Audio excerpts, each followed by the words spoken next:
Si nous pouvons prendre nos Bibles. Si Janice peut nous lire la parole de Dieu. Dans le livre de Marc.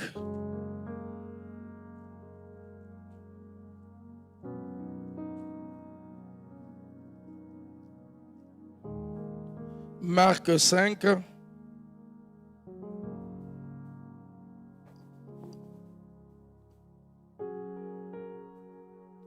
À partir du verset 25. Je lis pour la gloire de Dieu. Marc 5, à partir du verset 25. Or, il y avait une femme atteinte d'une perte de sang depuis 12 ans. Elle avait beaucoup souffert entre les mains de plusieurs médecins. Elle avait dépensé tout ce qu'elle possédait et elle n'avait éprouvé aucun soulagement, mais était allée plutôt en empirant. Ayant entendu parler de Jésus, elle vint dans la foule par derrière et toucha son vêtement. Car elle disait, si je puis seulement toucher ses vêtements, je serai guérie. Au même instant, la perte de sang s'arrêta et elle sentit dans son corps qu'elle était guérie de son mal. Jésus connut aussitôt en lui-même qu'une force était sortie de lui et se retournant au milieu de la foule, il dit, qui a touché mes vêtements? Ses disciples lui dirent, tu vois la foule qui te presse et tu dis, qui m'a touché? Et il regardait autour de lui pour voir celle qui avait fait cela. La femme, effrayée et tremblante, sachant ce qui s'était passé en elle, vint se jeter à ses pieds et lui dit toute la vérité. Mais Jésus lui dit, ma fille, ta foi t'a sauvée, va en paix et sois guérie de ton mal. Amen. Amen. Amen.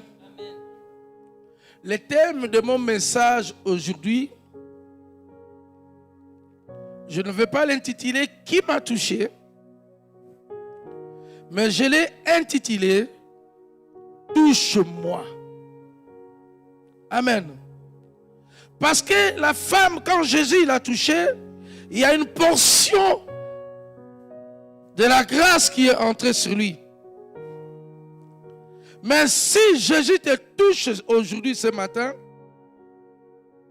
il y a l'onction qui entre en toi.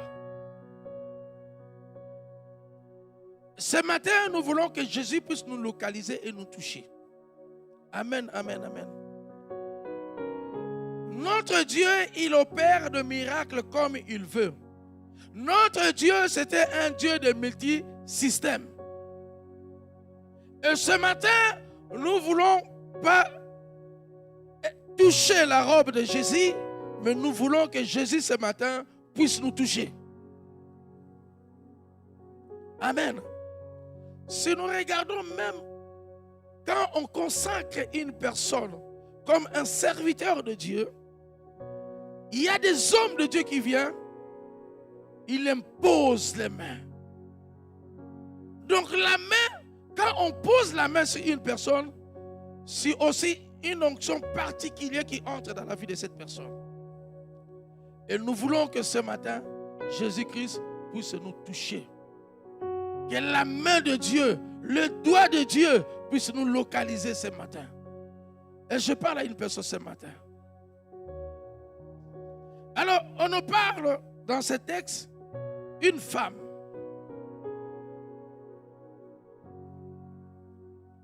Cette femme a passé des moments difficiles dans sa vie.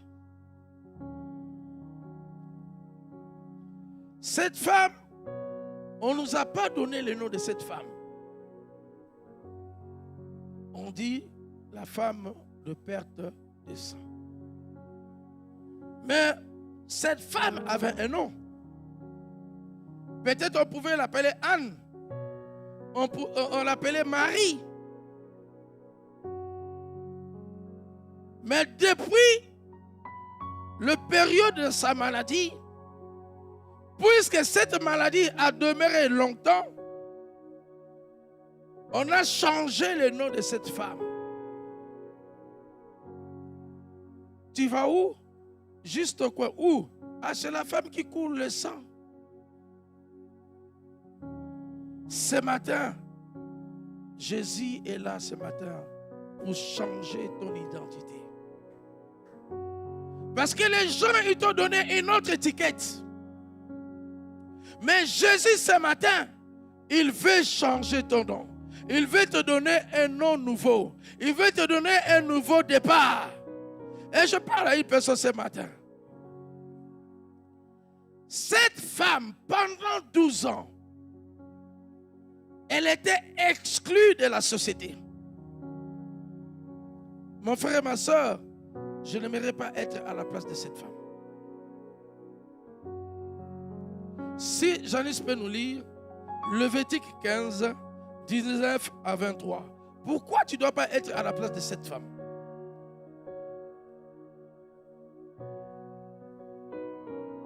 Lévitique 15, verset 19 à 23. La femme qui aura un flux de sang en sa chair, restera 7 jours dans son impureté. Quiconque la touchera sera impur jusqu'au soir. Amen. Ça, c'est la loi. Une femme qui est dans le période de flou restera 7 jours dans son impureté. Donc, il doit rester à la maison. Il doit rester enfermé dans la maison. La Bible dit quiconque la touchera sera impur jusqu'au soir. Donc, tu ne peux pas même toucher cette femme. Même si c'était ta femme à la maison, tu ne peux pas le toucher. Tu touches ta femme, tu deviens impur. On continue. Tout lit sur lequel elle couchera pendant son impureté sera impur. Tout lit. Donc partout où cette femme va coucher, les lits où elle va dormir, ça deviendra impur. Et tout objet sur lequel elle s'assiera sera impur. Là où elle va s'asseoir, ça devient impur. Donc personne ne peut accepter de s'approcher de cette femme ou s'asseoir dans la chaise de cette femme où elle était assise. Quiconque touchera son lit lavera ses vêtements, se lavera dans l'eau et sera impur jusqu'au soir. Quiconque touchera son lit lavera ses vêtements. Donc tu viens, tu touches et tu dois prendre le temps de laver cela jusqu'au soir pour que tu deviennes impur. Tu deviens pur. Amen. Quiconque touchera un objet sur lequel elle s'est assise lavera ses vêtements, se lavera dans l'eau et sera impur jusqu'au soir. Alors, continue 23. S'il y a quelque chose sur le lit ou sur l'objet sur lequel elle s'est assise, celui qui la touchera sera impur jusqu'au soir. Amen. Amen. Voilà ce qui était la loi. Alors, mettez-vous maintenant à la place de cette femme. Comment elle souffrait, cette femme? Personne dans la société pouvait s'avancer sur lui. Parce que la loi interdisait. Donc, elle a perdu ses camarades. Elle a perdu ses membres de la famille. Elle a perdu ses voisins.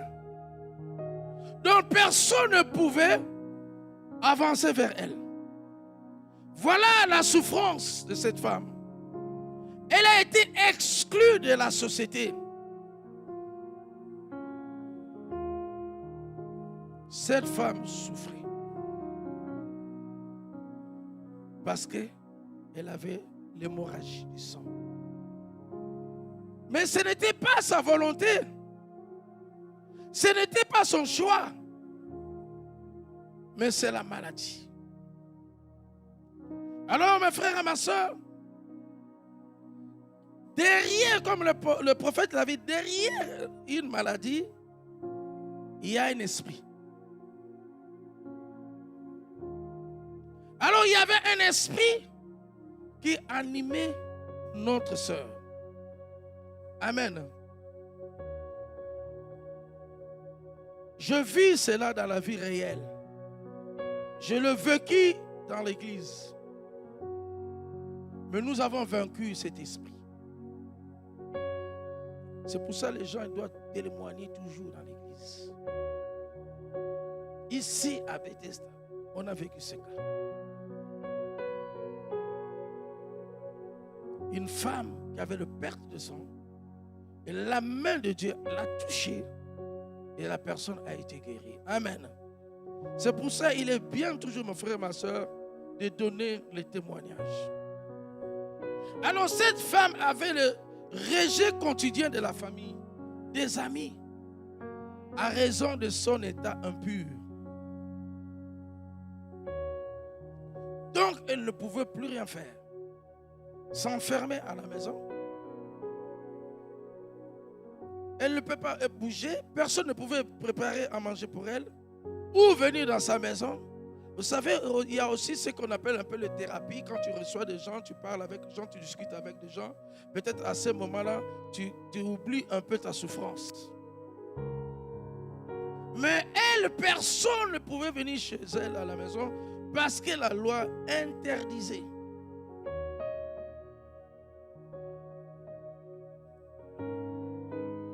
Elle a passé des moments difficiles.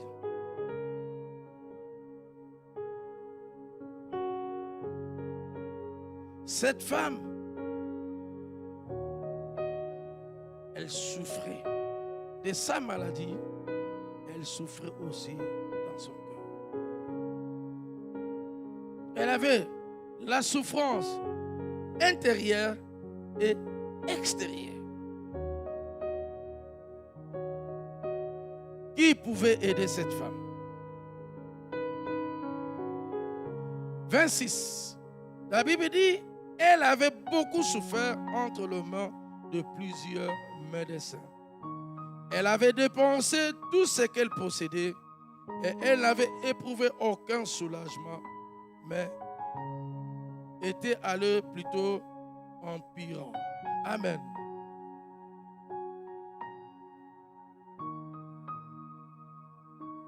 D'après les textes, on nous parle, elle a passé beaucoup chez les médecins.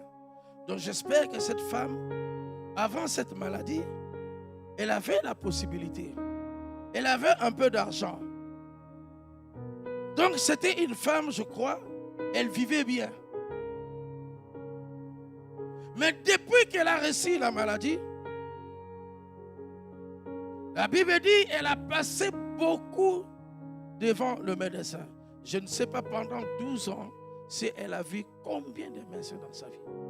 Là où elle entendait, ici il y a un médecin, elle va. Là où il attend, de l'autre côté il y a un médecin, elle va. Là où il attend qu'à Kinshasa il y a un autre médecin, elle va. Elle attend qu'il y ait un médecin à Paris, elle va. Elle attend qu'il y ait un médecin aux États-Unis, elle va. Elle a dépensé tout son argent. Je pense que c'est l'argent liquide. Elle a dépensé. Sans parler peut-être le bien que cette femme avait. Peut-être des maisons. Elle a vendu des maisons. Elle avait des chaussures. Elle a vendu ses chaussures. Tout ce qu'elle possédait, elle a vendu.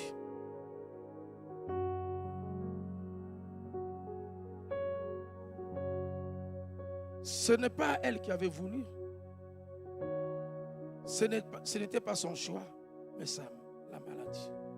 C'est pour ça, mon frère et ma soeur, comme nous sommes là, nous sommes en bonne santé. Remercions Dieu. Remercions Dieu. Rien qu'une année de maladie, mon frère et ma soeur, c'est la souffrance.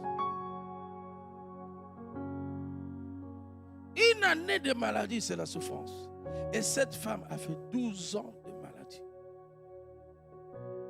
Elle n'avait pas d'assistance. Personne ne pouvait l'aider.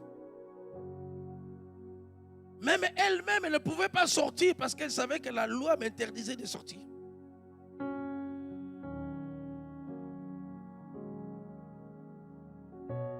Peut-être toi, tu es là ce matin. Quel est ton problème? Quelle est ta situation ce matin?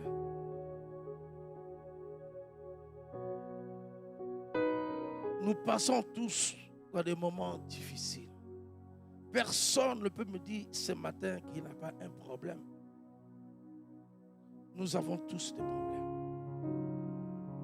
Cette femme, c'était la perte de sang. Mais toi, peut-être c'est le chômage. Peut-être c'est l'enfant. Peut-être c'est le mariage. Peut-être c'est le problème de séjour. Peut-être c'est le problème de couple. Quel est ton problème ce matin? J'aimerais que ce matin tu dises à Jésus de te toucher. J'aimerais que tu dises à Jésus ce matin de te toucher. Que la main de Dieu puisse te localiser. Nous avons un Dieu miséricordieux. Il a dit quand un malheureux crie, l'Éternel attend.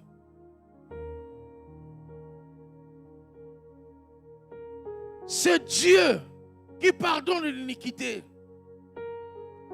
C'est Dieu qui a vu la souffrance des enfants d'Israël. C'est Dieu qui a dit aux enfants d'Israël, moi Dieu, je suis descendu. Il est celui qui porte la solution à son peuple. Quel est ton problème ce matin?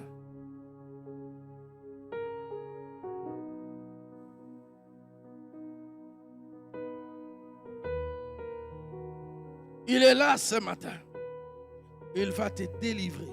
Il va te sauver. Il va te guérir. C'est un Dieu qui dit, je suis le Dieu qui guérit toutes sortes de maladies.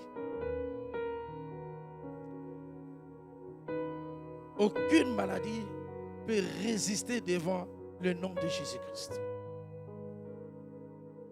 Il a dit, tout genou fléchira. Et toute langue confessera que Jésus-Christ est Seigneur à la droite du Père. Ce matin, il est là, Jésus. Quel est ton problème? Quelle est ta situation? Quelle est ton difficulté? Il est là pour te donner la solution. Si Janice peut nous lire Psaume 6, versets 7 à 9. Psaume 6.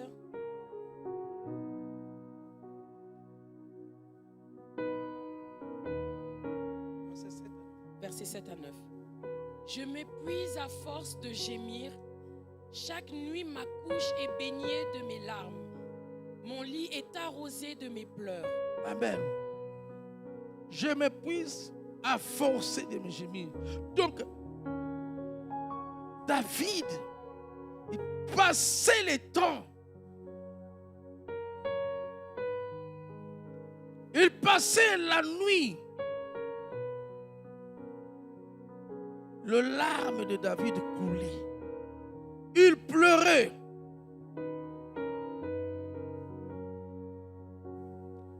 Donc les lits étaient mouillés de ces larmes. Parce qu'il avait voulu que Dieu puisse les délivrer. Dieu puisse les sauver. Mon frère, ma soeur, quand on cherche Dieu, il se laisse retrouver. C'est pas pour rien, il a dit, invoque-moi, je te répondrai. Je t'annoncerai les choses cachées que tu ne connaisses pas. L'autre verset. J'ai le visage usé par le chagrin. Tous ceux qui me persécutent le font vieillir. David, il a dit, ces souffrances, je suis en train d'endurer dans ma vie.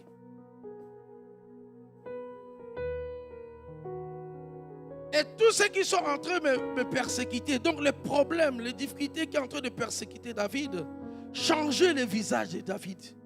Nous voyons tous quand on voit quelqu'un dans la route, sur la rue, il a beaucoup de problèmes. À des fois, il vieillit. Il devient vieux. Tu peux poser même la question à la personne, mais qu'est-ce qui ne va pas? Est-ce que tu as un problème? Oui, il a un problème parce que son visage est en train de vieillir.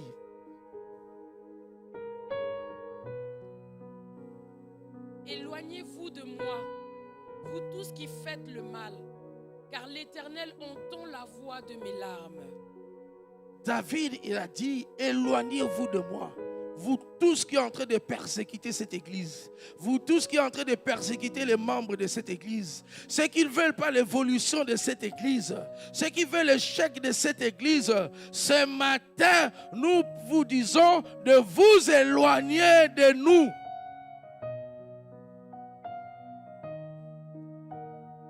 Oui, 9 c'est bon, ok. Voilà. Dieu est capable de tout. C'est pour ça l'histoire de cette femme de perte, c'est aussi une leçon pour nous. Nous devons aussi apprendre à cette femme. Ce n'est pas pour rien, il y a des choses que Dieu laisse dans la Bible et que nous pouvons toujours lire et relire. Parce que nous tirons des leçons à travers ces messages. Amen. Je dis à une personne aujourd'hui, le Seigneur est là. La Bible dit, c'est par sa maîtrisure nous sommes guéris et nous sommes sauvés. Jésus est allé à la croix pour sauver l'Église, sauver son peuple. Et à la croix, il a dit, tout est accompli. Ce matin, nous voulons vivre le tout accompli de Dieu. Ce matin, nous voulons vivre le tout accompli de Dieu. Dieu ne ment pas. Il n'est pas un fils de l'homme pour mentir. Mais ce qu'il dit, il le fait. Amen. Oh, je parle à une personne ce matin. Dieu est là. Un jour peut enfanter un autre jour. Chaque jour tu viens dans l'église, ce n'est pas tout la même chose. Amen, amen, amen. Dieu est multisystème. Si toi tu veux toujours être connecté avec Dieu comme il le fait tous les jours, non mon frère, ma soeur, Dieu est multisystème. Donc aujourd'hui il peut opérer d'une autre manière et demain il peut opérer d'une autre manière. Le dimanche d'aujourd'hui, ce n'est pas le dimanche passé. Le dimanche de ce qui vient, ce sera encore différemment. Nous prions un Dieu multisystème. Le problème est de te connecter avec Dieu.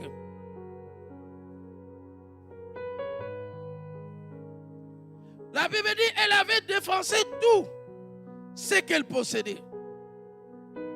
L'argent, il a tout vendu. Il a passé devant beaucoup de médecins. Mais il n'a pas trouvé le soulagement. Il n'a pas trouvé la solution. Elle restait toujours à la maison.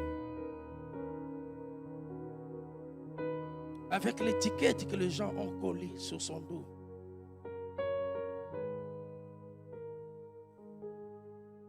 Mais je vais dire à une personne que nous avons l'homme de Galilée. Nous avons Jésus. Celui qui combat pour tes problèmes, pour tes difficultés. Celui qui peut te soulager. Celui qui peut tracer un nouveau chemin dans le désert pour toi. Il est vivant. Verset 27. La Bible dit, ayant entendu parler de Jésus, elle vint dans la foule par derrière, toucha son vêtement. Ayant entendu de Jésus. Frères et sœurs, je pense que cette femme, elle était païenne. Elle n'avait pas accepté Jésus-Christ comme Seigneur et Sauveur. C'est pour ça que vous voyez, les gens qui viennent de nouveau à l'église obtiennent plus la guérison que nous qui sommes dans l'église. Pourquoi? Parce que nous sommes habitués en Jésus. Mais cette femme, la Bible dit, ayant entendu de Jésus. Qu'est-ce que tu entends de Jésus? Tu entends quoi de Jésus? Les gens qui étaient tout autour de Jésus, certains, ils attendaient. C'est qui passait? Oh, c'est le fils de charpentier. C'est qui passait? Oh, c'est cet aventurier. Il dit toujours la même chose. Mais cette femme a entendu une autre chose que les gens qui étaient tout autour ne l'avaient pas entendu. Je parle à une personne ce matin.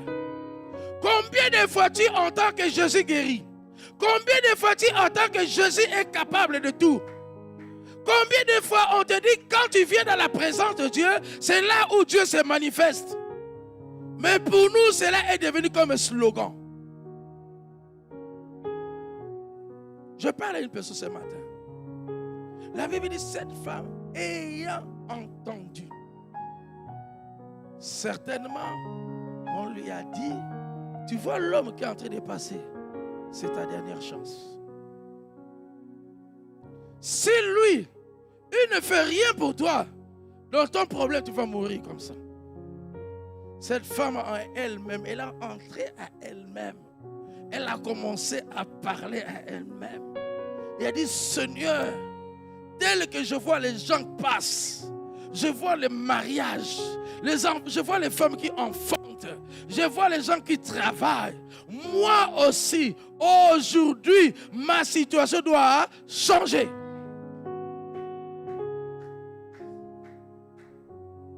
Ta situation doit changer. Pourquoi ils ne se marient pas moi?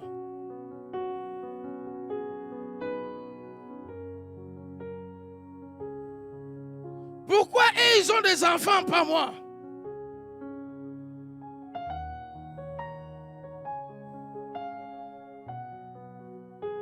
Elle a dit aujourd'hui ma situation doit changer.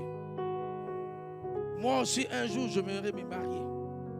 Je ne resterai pas tel que je suis venu. Parce que Dieu, il a un plan merveilleux pour nous. Non de malheur, mais de bonheur. Mais celle qu'elle était en train de vivre, ce n'était pas le projet de bonheur. Nous connaissons tous l'histoire de Jahabet. Jahabet, la Bible dit qu'il vivait la souffrance. Mais quand il s'est rappelé que Dieu l'a créé pour ne pas souffrir, il est venu vers Dieu. Il a rappelé à Dieu la parole. Comme Dieu nous a dit, rappelle ma mémoire. Il a dit, Seigneur, si tu me bénis. Parce que lui, il savait que c'était un homme, il doit être béni. Mais pourquoi je suis en train de passer cette souffrance? Pourquoi ces difficultés? Certains ils vont chercher le travail. Même si ça dit une année. Mais la deuxième année, ils trouvent le travail. Mais pourquoi pas moi, Seigneur, notre Dieu? Tu as dit, l'homme mangera de la sueur de son front. Mais pourquoi moi, Seigneur, je ne vis pas cela? La Bible dit, ayant entendu parler de Dieu. Elle a entendu, Jésus est allé à la croix pour le sauver. Jésus est venu pour le sauver. Elle a entendu que c'est à la croix que Jésus-Christ s'est dépouillé pour qu'elle soit riche. Jésus-Christ s'est dépouillé pour qu'elle soit guérie.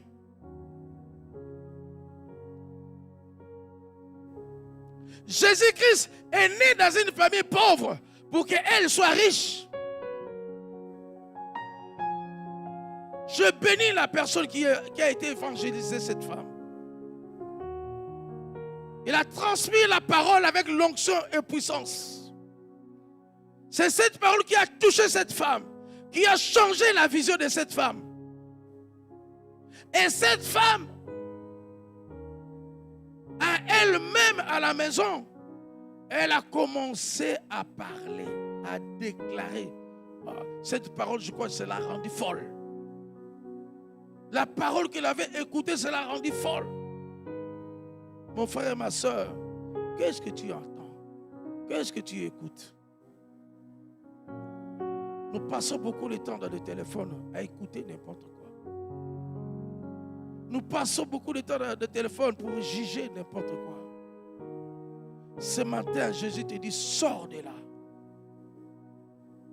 Il a un plan pour toi. Jésus veut faire quelque chose de bien pour toi.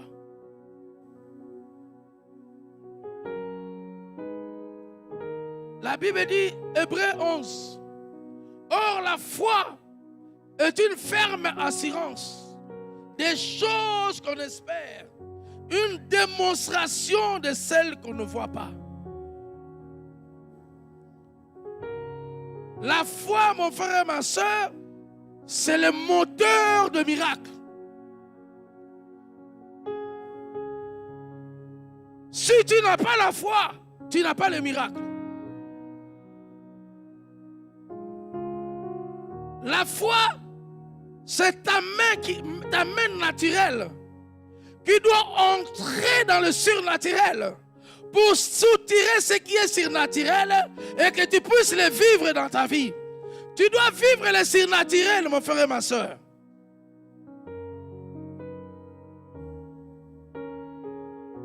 La foi, c'est la nourriture de Dieu.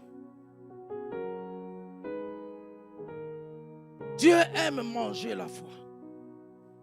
Le seul nourriture un homme peut donner à Dieu, c'est la foi. Et Dieu agit là où il y a la foi.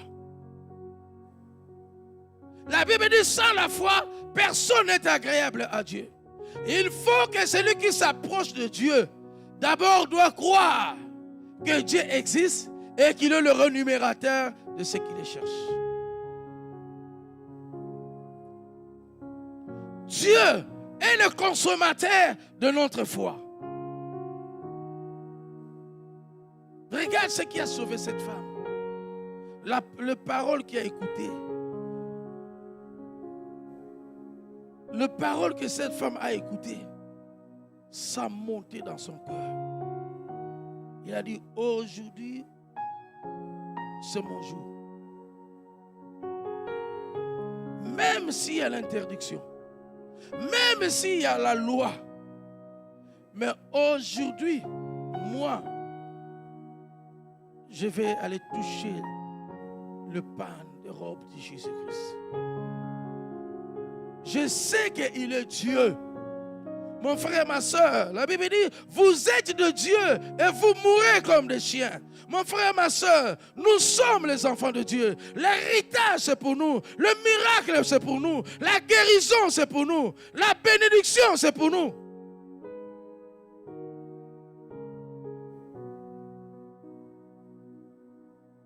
Cette femme, elle a dit, aujourd'hui, pas demain,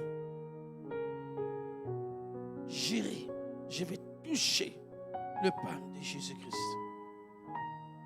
Et dès que je vais toucher le pain de Jésus-Christ, je serai guéri. C'est la folie de la foi. Personne n'avait dit à cette femme, si tu touches la robe. Mon frère, la foi, c'est la folie. La foi, c'est la folie. Là où les gens sont en train de voir rouge, mais toi, tu vois vert. Là où les gens te disent c'est impossible, mais toi, tu vois possible. Ne mélange pas ta foi avec la foi d'autres personnes. Cette femme, elle a dit, je toucherai le pain de Jésus, je serai guéri. Ta foi ce matin, tu l'as posée où?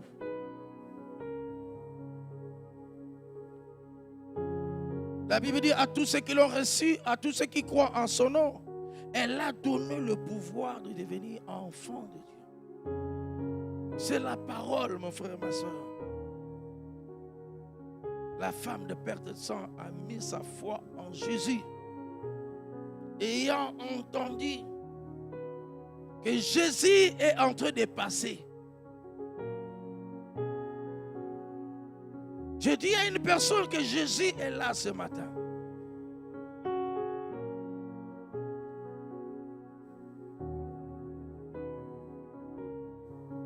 Nous sommes dans la piscine de Bethesda. Dans la piscine de Bethesda, il y avait une personne de 38 ans qui était dans la piscine. Et cette personne entendait le miracle de Dieu. Mais à chaque fois, il allait pour se jeter dans la piscine. Il y avait d'autres personnes qui passaient au-devant de lui. Ces jours-là, c'est comme aujourd'hui. Jésus est venu pour cet homme de la piscine de 38 ans. Jésus, ce matin, il est venu pour toi. Jésus, ce matin, est venu pour te sauver. Ne laissez pas passer Jésus-Christ. On pose la question à cet homme, il dit, je n'ai personne pour me jeter dans l'eau. Mais ce matin, je te dis, l'homme de Galilée, il est là. Ce matin, Jésus est là. Ce matin, Jésus veut opérer le miracle dans ta vie. Il veut te sauver. Il veut te guérir.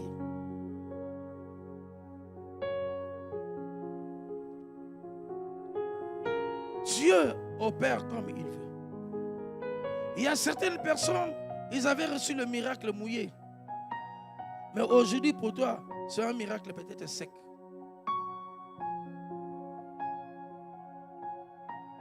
Amen, amen, amen, amen. Ayant entendu parler de Dieu, je dis, la foi, c'est le moteur de miracle. La foi, c'est la main puissante de Dieu. C'est le surnaturel qui attire, que la surnaturel qui vient et qui descend vers nous, afin que nous puissions vivre le miracle. Quel est ton problème? Quelle est ta situation ce matin? Quelle est ton difficulté ce matin? Les promesses sont là, mais tu ne le vis pas. Ce matin, augmente ta foi. Et cette femme, dans le verset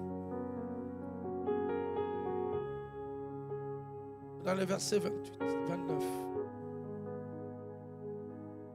La Bible dit 28, car elle disait, si je puis seulement toucher ses vêtements, je serai guéri. Au même instant, la perte de sang s'arrêta et elle sentit dans son corps qu'elle était guérie de son mal.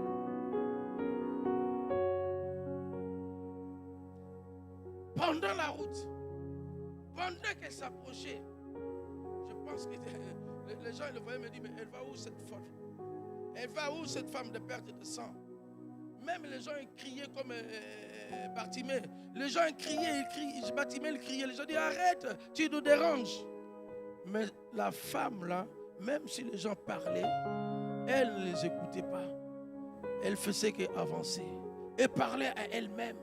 Les gens peut-être pouvaient penser qu'elle est devenue folle. Mais elle avançait seulement. Parce qu'elle avait un seul but, de toucher le pain de Jésus-Christ. Elle est sortie de la maison pour aller où Christ était. Quelle grâce, mon frère et ma soeur. Là où elle allait, c'est là où Christ il était. C'est comme Bartimée et c'est comme Zachée. C'est même dans le chemin où Christ il passait, Zachée était là. Et cette femme, c'est dans le même endroit que Christ il passait, elle était là. Quelle grâce. Ce matin, tu as une grâce particulière, mon frère et ma soeur. Oh, je parle à une personne ce matin, tu as une grâce particulière. Elle a touché la panne de Jésus-Christ. Ce matin, tu dois demander à Jésus de te toucher. De la main de Jésus puisse te localiser. Mephibosheth était dans l'eau de bar. Il était dans la souffrance, dans la misère. La parole de Dieu a localisé Mephibosheth. Mephibosheth a quitté le désert. Il est venu dans la maison de David. Mephibosheth a quitté l'eau de bar. Il est venu dans la maison de David. Je dis à une personne ce matin, le désert, c'est un endroit où tu ne vas pas trouver de l'eau. Le désert, c'est un endroit où tu ne vas pas trouver à manger. Mais ce matin, Jésus-Christ est capable de changer le désert dans un endroit où il y a du pain. Jésus-Christ est capable de changer le désert dans un endroit là où il y a de l'eau. Ce matin, Jésus est là, il va te faire du bien. Il a dit, il va ouvrir le chemin dans le désert. Quelle que soit la durée du temps, mon frère et ma soeur, la durée de la nuit, le jour finira toujours par apparaître. Tant que Jésus est avec toi, l'impossible deviendra possible. L'impossible dans le dictionnaire de notre Dieu n'existe pas. Pour arriver au terme de mon prédication, mon frère, ma soeur, j'aime toujours parler de moi. Vous savez, nous avons toujours des témoignages de gens qui sont dans la Bible. C'est bien. Nous avons vécu les témoignages des gens qui sont dans la Bible. C'est bien. Mais nous devons aussi nous-mêmes témoigner ce Dieu-là. Nous devons témoigner Dieu. La femme de 12 ans, elle a passé 12 ans dans la souffrance. Moi, j'ai vécu plus de 25 ans de la souffrance. J'ai souffert dans ma vie. J'ai vécu le mal, le pleur. Dans ces temps-là, et que le médecin et la médecine n'étaient pas comme aujourd'hui, évolué. Tu vas chez... Les parents nous amenaient toujours chez des gens qui traitaient la maladie. Ils disaient toujours que ces gens traitent la maladie. Tu vas chez cette personne, il te met des médicaments qui n'ont pas de dose. Tu tombes, tu perds la conscience. Tu restes toute la journée par terre. Oh mon Dieu, je ne peux pas t'arrêter de te glorifier. Je sais d'où tu viens. Mon frère et ma soeur, j'ai souffert. En plus, j'étais païen. Je ne connaissais pas Dieu. J'étais celui qui moquait de ceux qui allaient à l'église. Ma sœur, à deux fois, elle me dit, viens Samuel, on va aller à l'église. Peut-être Dieu va te dire, toi ton argent, tu vas dépenser à l'église. Elle me donne à deux fois, à l'époque, 1000 francs, va mettre comme offrande. Et je prenais l'argent, je ne mettais pas dans le corbeil. Mais j'étais malade, mon frère et ma soeur. Malade. Ma femme, Dieu est bon. Pour te sauver, il va t'envoyer toujours une personne. C'est comme cet homme, cette femme, quelqu'un est venu de lui parler de Jésus-Christ. Ma femme est venue, elle m'a parlé de Christ. C'est mon évangéliste. Elle m'a parlé de Christ. J'ai donné ma vie à Jésus. Depuis ce temps-là, jusqu'à présent, je ne vois plus le séquelles de cette maladie. Même mes enfants, si je leur dis que je souffrais de telle maladie, ils vont dire non papa, nous on n'a pas vu. Vous n'avez pas vu parce que la main puissante de Dieu a passé sur moi. J'aimerais que Dieu te touche ce matin et que ce que tu vis, tu ne puisses plus le vivre. Oh, je parle à une personne ce matin. Oh, Rabba Shaka Baba. Nous pouvons nous mettre debout, nous allons prier.